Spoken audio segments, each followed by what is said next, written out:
Hello everyone, welcome to Convex Academy. आज हम बात करेंगे वैद्युत द्विध्रुव की ऊर्जा के बारे में। प्रीवियस लेक्चर में हम लोगों ने डिस्कस किया था कि जब एक समान वैद्युत क्षेत्र में वैद्युत द्विध्रुव को रखते हैं तो वो किस तरीके से व्यवहार करता है, उसका कार्य क्या है।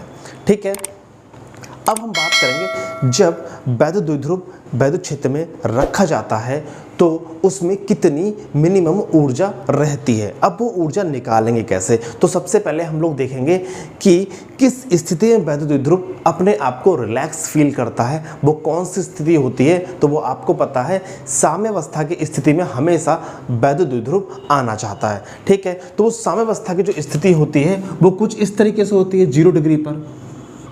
ये आपको मैंने बताया है। ठीक, -q और +q, बीच में कुछ दूरी होती है और वो दूरी क्या होती है, 2l। ओके, इस साम्यावस्था की स्थिति में ये अपनी मिनिमम एनर्जी के साथ रहता है। अब इसकी एनर्जी कितनी होती है वो कैसे निकालेंगे उस पर देखते हैं। ठीक है, क्योंकि इससे रिलेटेड आपके कुछ न्यूमेरिकल्स और कुछ MCQs बहुविकल्पीय क्वेश्चन भी पूछे जाते हैं, तो इस टॉपिक को आप अच्छे से देखें। ठीक है, इग्नोर ना करें, छोटा सा टॉपिक है, बस बहुत काम का टॉपिक है ये।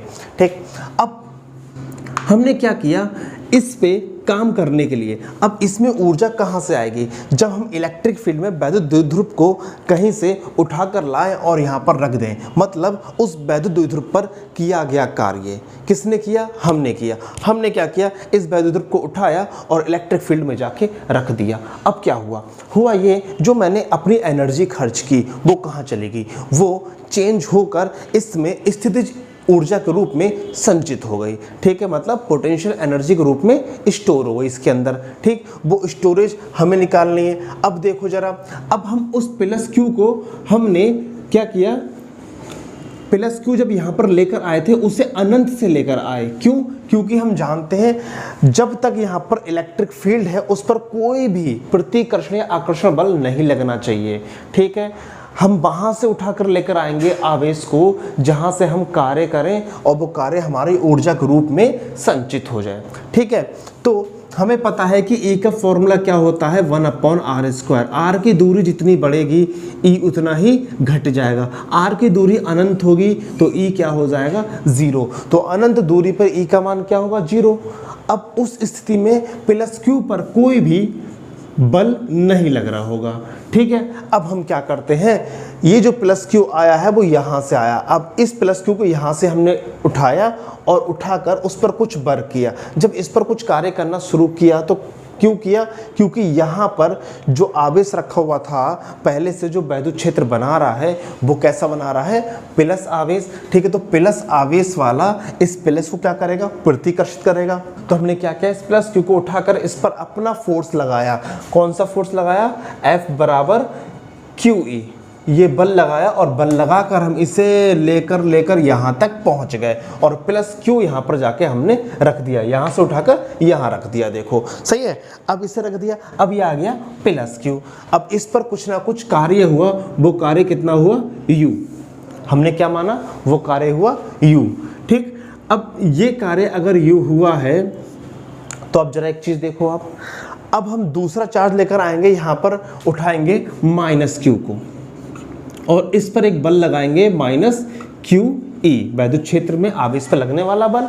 ठीक है, तो अब जब -q को यहाँ से लेके चलेंगे तो क्या होगा, जब यहाँ से लेके चलेंगे -q को तो प्लस माइनस को अपनी ओर आकर्षित करेगा।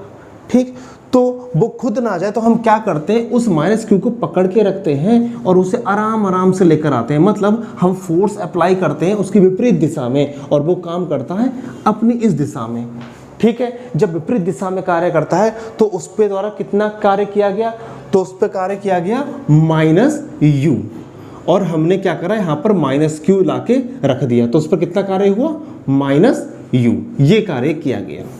अब जो ऊर्जा है, जो लगाया गया बल है, उसका परिमाण इक्वल है। क्यों? क्योंकि यहाँ से यहाँ तक की दूरी समान, लगने वाला बल QE और QE दोनों समान। ठीक, तो ऊर्जा एक की प्लस एक की माइनस, तो यहाँ पर कुल कितना कार्य किया गया, तो यहाँ पर कुल कार्य कितना हो गया, U - U, तो कुल कार्य यहाँ पर निकल कर आया 0। कितना निकल कर आया, 0 कार्य। अब आगे देखो, अब यहाँ पर तो 0 हो गया, अभी हमें माइनस क्यू को कहाँ पर लेके जाना है, इस स्थान पर लेके जाना है, मतलब 2l कार्य और कराना है। ठीक, तो हमें पता है कि प्लस क्यू द्वारा इसको कुछ पॉइंट मान लो, ये m और ये पॉइंट क्या है n, ये पॉइंट क्या है n, सही है। तो इन्फिनिटी से n तक प्लस क्यू द्वारा किया गया कार्य इन्फिनिटी से n तक कितना आया u, ये आया। ठीक, माइनस क्यू द्वारा ये कितना आया माइनस यू आ गया। ठीक, अभी हम क्या करना है, अब इन दोनों के बीच में कोई पर्टिकुलर डिस्टेंस दूरी नहीं है, अब इसके लिए कुछ दूरी भी चलनी पड़ेगी 2l, जिससे ये वैद्युत द्विध्रुव बन सके। ठीक, तो माइनस क्यू को हम यहाँ से उठाकर और 2l विस्थापित करते हैं, मतलब 2l दूरी तक लेके चलते हैं, तो क्या होता है, इसे यहाँ से यहाँ तक लाने में कार्य करना पड़ता है। ठीक, तब यहाँ से लेके जब यहाँ तक कार्य करते हैं तो वो कार्य कितना निकलता है उस पर बात करते हैं। तो माइनस क्यू को n से m तक ले जाने में किया गया कार्य W बराबर बल गुणा विस्थापन। ठीक, उस पर बल कितना लगाना होगा, हमें इस पर बल लगाना होगा QE लगाना होगा। तो W बराबर QE किस पे लगा रहे हैं, माइनस क्यू पर, तो Q कैसा रहेगा माइनस वाला। अब विस्थापन कितना होगा, तो इसका विस्थापन होगा यहां से लेके यहां तक, कितना होगा 2l, विस्थापन कितना होगा 2l। जब इतना विस्थापन होगा तो क्या निकल कर आएगा कार्य, तो कार्य निकल कर आएगा 2ql, ये क्या बन गया P, और ये क्या है E, और ये क्या है माइनस, तो माइनस PE, ये कितना हो गया कार्य किसके द्वारा, माइनस क्यू द्वारा 2l दूरी पर किया गया कार्य कितना हो गया माइनस PE। अब कुल किया गया कार्य W बराबर, पहला कार्य कितना था प्लस U, दूसरा कार्य कितना था माइनस U, इन सबको जोड़ दो, प्लस Q माइनस U और प्लस माइनस का PE, इन सबको क्या किया जोड़ दिया। इन सबको जोड़ोगे तो प्लस माइनस ये तो हो गया कैंसिल, क्या बचा प्लस माइनस माइनस, तो कुल कार्य कितना निकल कर आया माइनस का PE। ये हमारा कुल कार्य इस पूरे सिस्टम का, पूरे निकाय का कुल कार्य कितना है माइनस PE। अब यही कार्य उसकी स्थितिज ऊर्जा के रूप में संचित हो जाएगा। ठीक है, तो इसे आप लिख लो,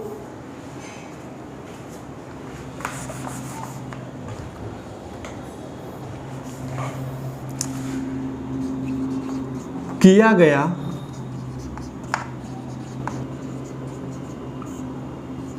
संचित हो जाता है, अतः U बराबर W किस में चल जाएगा U में, बराबर माइनस PE। ठीक, ऊर्जा हमारी एक अदिश राशि होती है, तो और इन दोनों के बीच में क्या आएगा एक डॉट प्रोडक्ट आएगा। ठीक है, ऊर्जा हमारी क्या है एक अदिश राशि है। अगर ये अदिश राशि है, P एक सदिश राशि है, E एक सदिश राशि है, तो दो सदिश राशियों का डॉट गुणन ही अदिश राशि। ठीक है, तो इसके बीच में क्या आएगा डॉट गुणन, मतलब U बराबर माइनस का P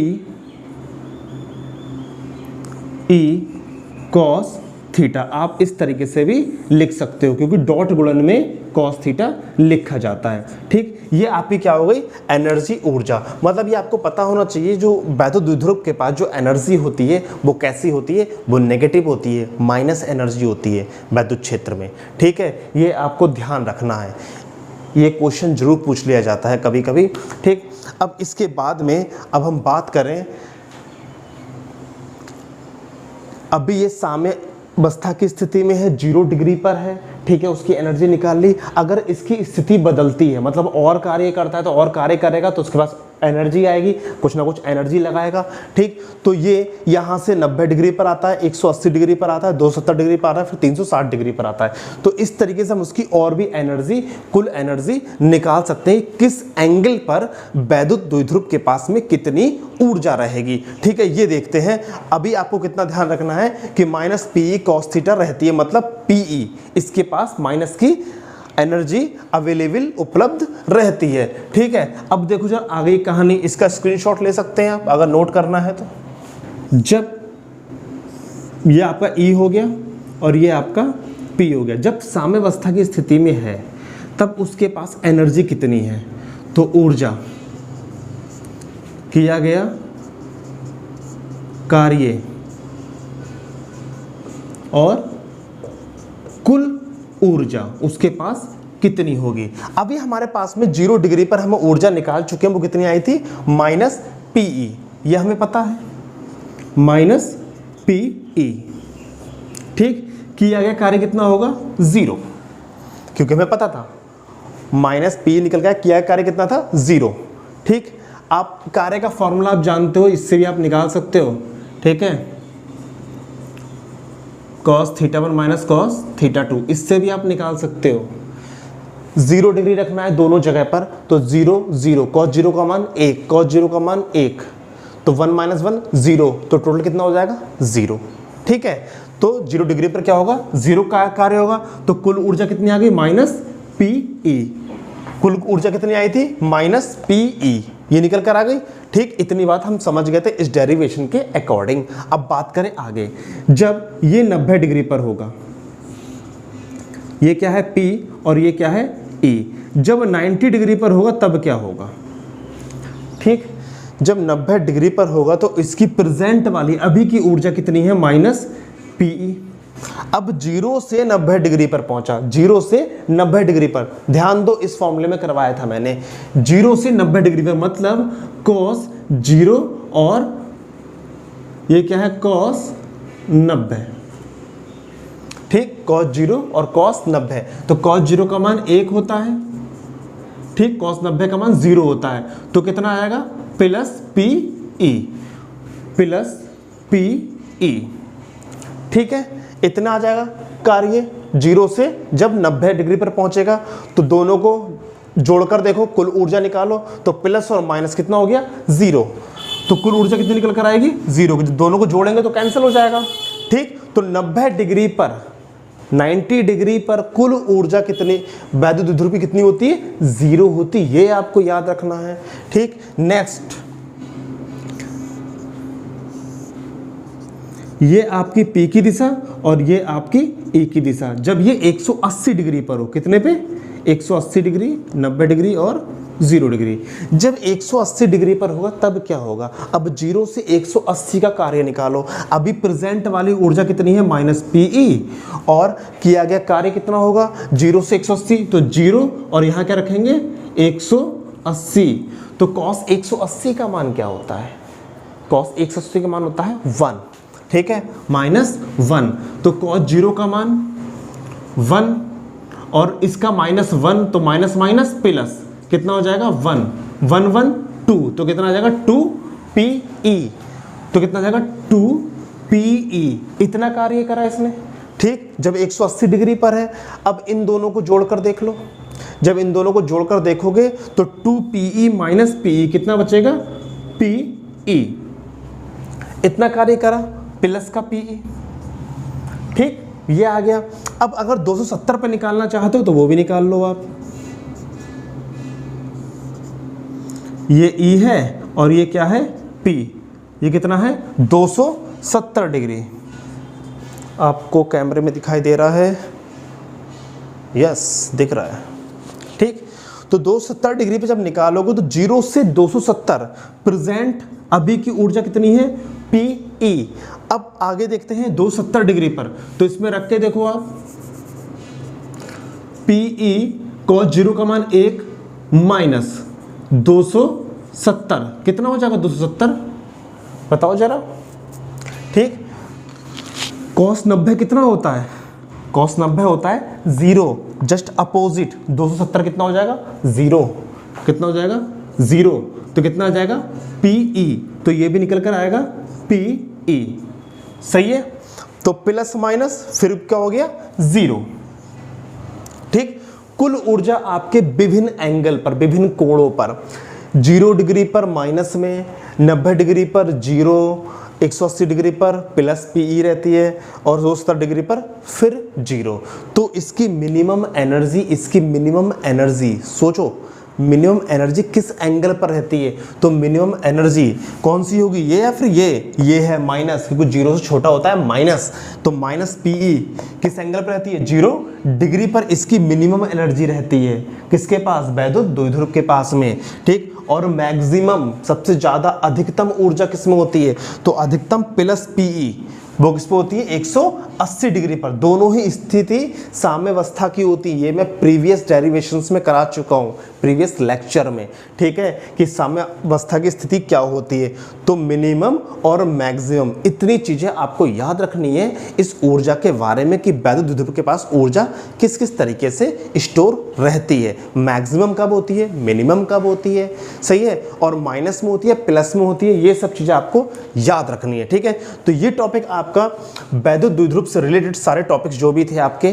वो फिनिश हो गए। जी, वैद्युत क्षेत्र में जब रखते हैं तो वो क्या क्या काम करता है, ठीक है, वो सारे टॉपिक्स में क्लियर करा चुका हूं। अब इससे रिलेटेड आपके पास कोई भी न्यूमेरिकल्स हो उससे आप घर बैठे सॉल्व कर सकते हैं। और एक बात और, जब मैं न्यूमेरिकल्स करवाऊंगा तो थ्योरी के साथ मैंने उसकी एक अलग से वीडियो निकालूंगा, उसमें बहुत सारे न्यूमेरिकल्स होंगे। ठीक है, उससे आप आराम से देख के सॉल्व कर सकते हो।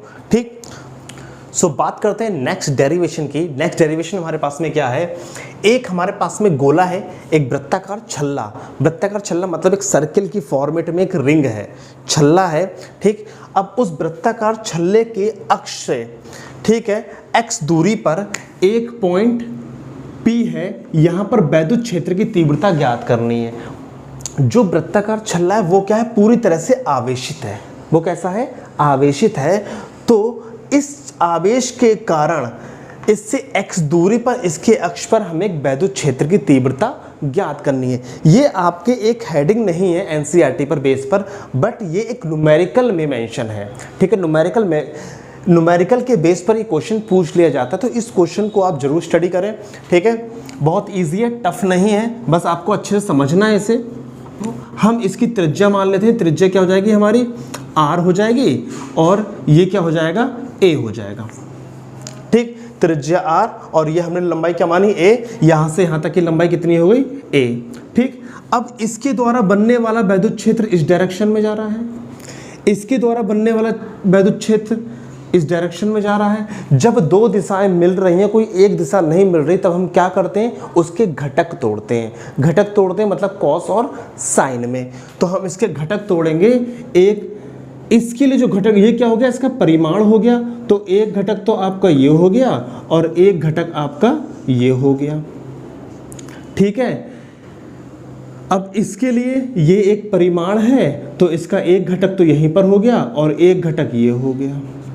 ठीक, हम इस तरीके से इसके कॉस और साइन में, एक कॉस इसका और एक साइन इसका, अगर ये एंगल थीटा हो तो ये हो जाएगा कॉस थीटा और ये हो जाएगा साइन थीटा।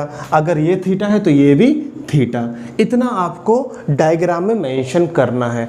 अब मैं एक एक करके पॉइंट वाइज आपको बताता हूँ हमें किस तरह से सॉल्व करना। आप एक चीज जरूर जानते हैं कि हमारे पास जो वैद्युत क्षेत्र का फॉर्मूला होता है वो क्या होता है, 1/4 पाई एप्सिलॉन नॉट Q/r²।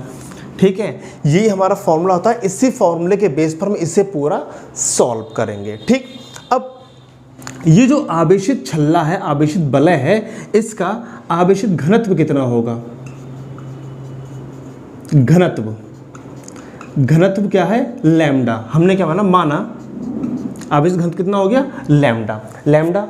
अब घनत्व कैसे निकालते हैं, charge per unit length, charge per unit area, charge per unit volume, इस तरह से चलता है हमारा। ठीक है, तो आवेश प्रति एकांक लंबाई, आवेश प्रति एकांक क्षेत्रफल, इस तरह से निकालते हैं। ठीक, तो आवेश प्रति एकांक लंबाई, कौन सी लंबाई, ये वाली लंबाई, क्योंकि ये एक छल्ला है, कोई गोला नहीं है।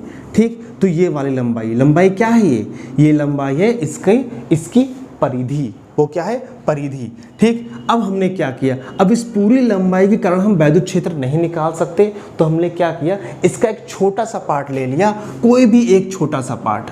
हमने ये वाला यहाँ से लेके यहाँ तक का पार्ट ले लिया, इसकी कुछ ना कुछ लंबाई है, वो लंबाई क्या मान ली, dl। ठीक, इस पर कुछ ना कुछ वैद्युत क्षेत्र भी होगा, इस पर कुछ ना कुछ छोटी सी लंबाई का कुछ ना कुछ छोटा सा आवेश भी होगा।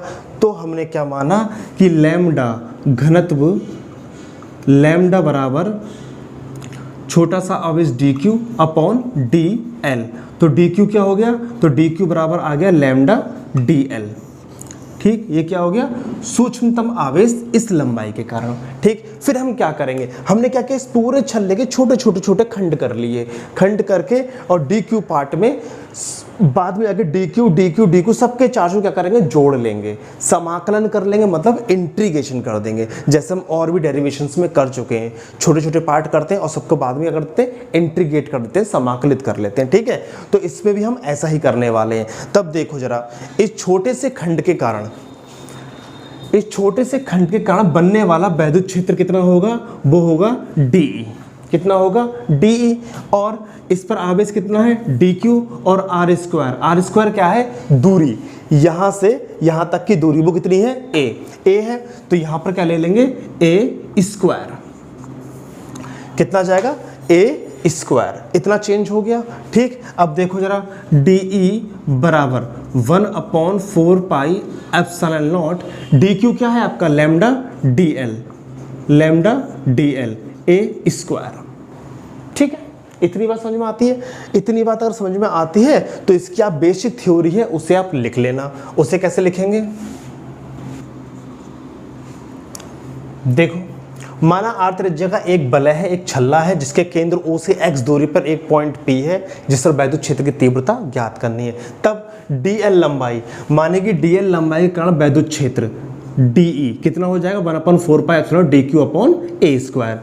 dq इसका आवेश अपॉन a स्क्वायर इसकी दूरी, कितना आ गया, ये आ गया। तब dq क्या है हमारे पास में, लैम्डा dl, ये नोट कर लिया।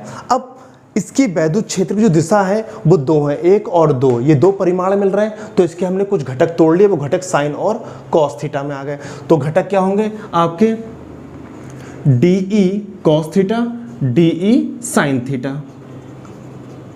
ठीक, इस फॉर्मेट में होंगे, क्योंकि सूक्ष्मतम वैद्युत क्षेत्र ले रहे हैं अभी हम, हर चीज सूक्ष्मतम चल रही, बाद में सारे छोटे छोटे खंडों को हम जोड़ देंगे। सही है, अब देखो जरा आगे,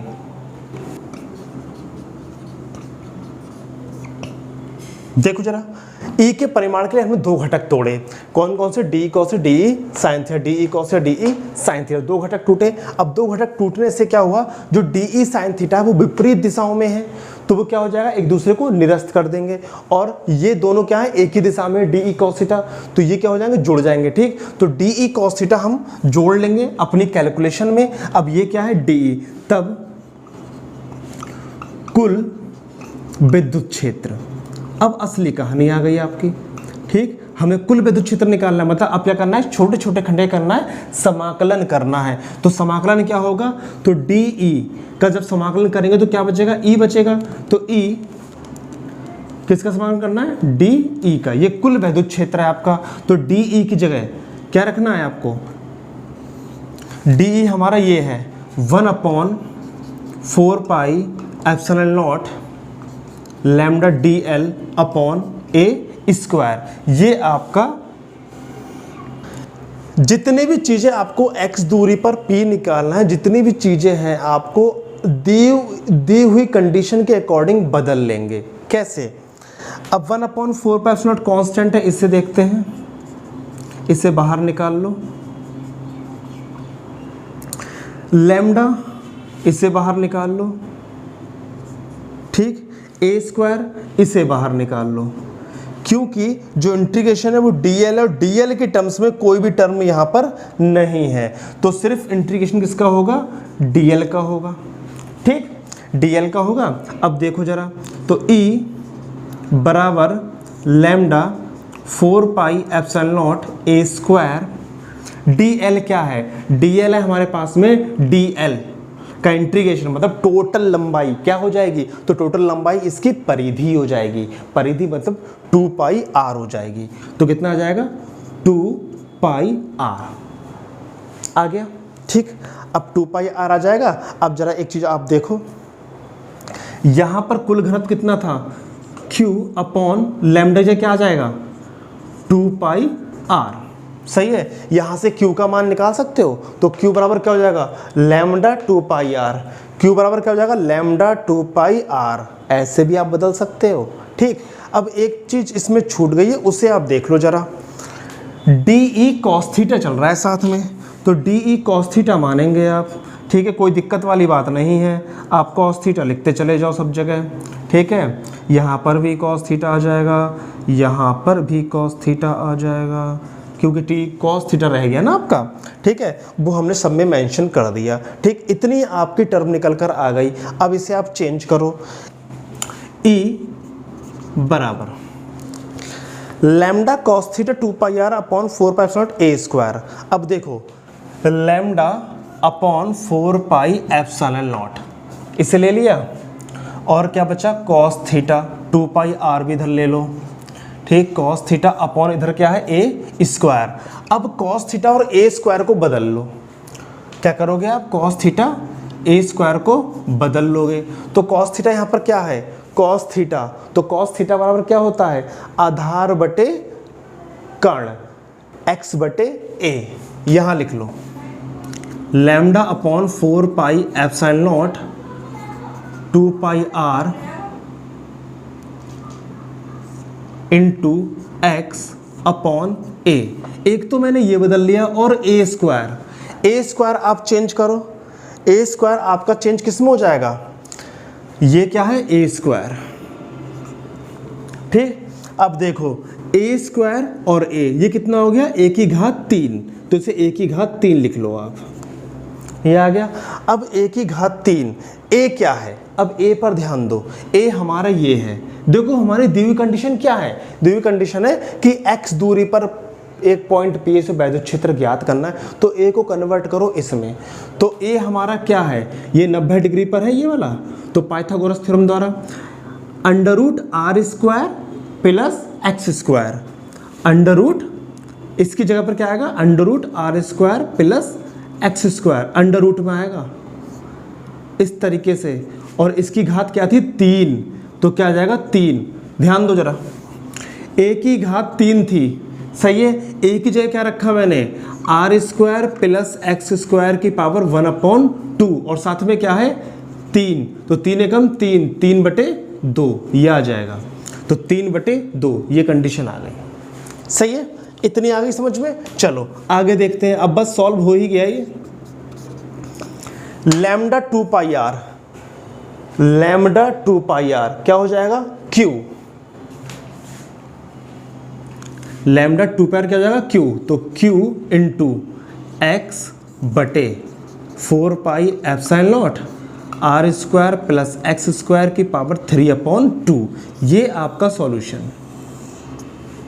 ठीक, इतना सॉल्यूशन आपको करना है, और इससे कुछ स्पेशल कंडीशन 1-2 लिख लेनी है।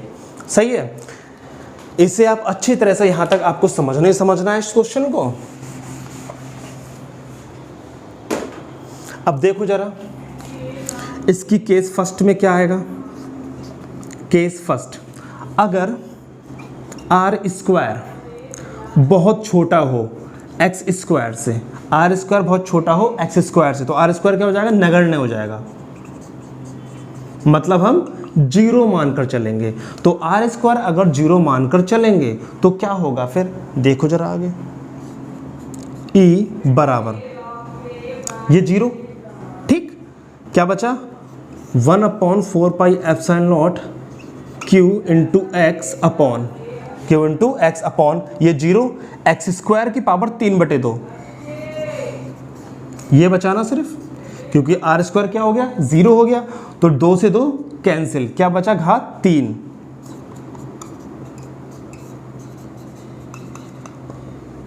घात 3 बचा।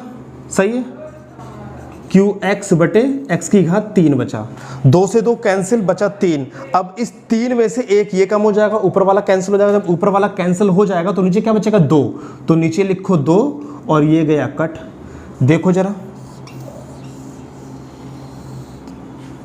कौन सा फॉर्मूला आ गया, ये आ गया एक बिंदु आवेश के कारण वैद्युत क्षेत्र की तीव्रता।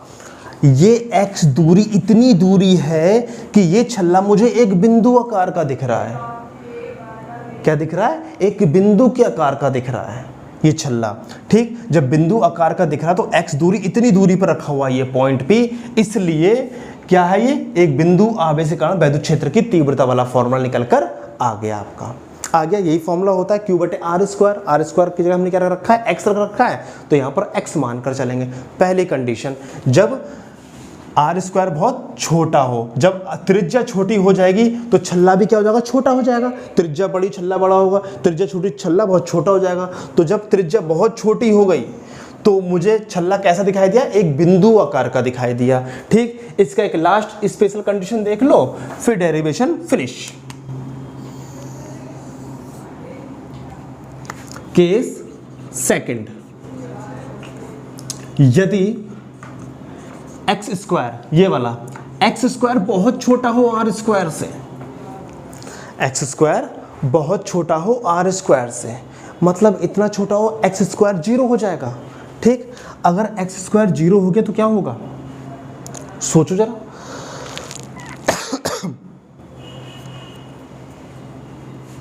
अगर एक्स स्क्वायर 0 हो गया तो इलेक्ट्रिक फील्ड बचेगा क्या, तो इलेक्ट्रिक फील्ड भी क्या हो जाएगा, 0 हो जाएगा, क्योंकि जब एक्स ही नहीं है तो इलेक्ट्रिक फील्ड ही कहाँ होगा।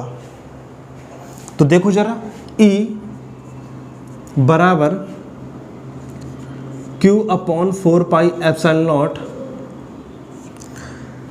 एक्स स्क्वायर क्या हो गया 0, क्या बचा आर स्क्वायर की घात 3 बटे 2, तो क्या बचेगा 2 से 2 कैंसिल, बचेगा 3, आर की घात 3।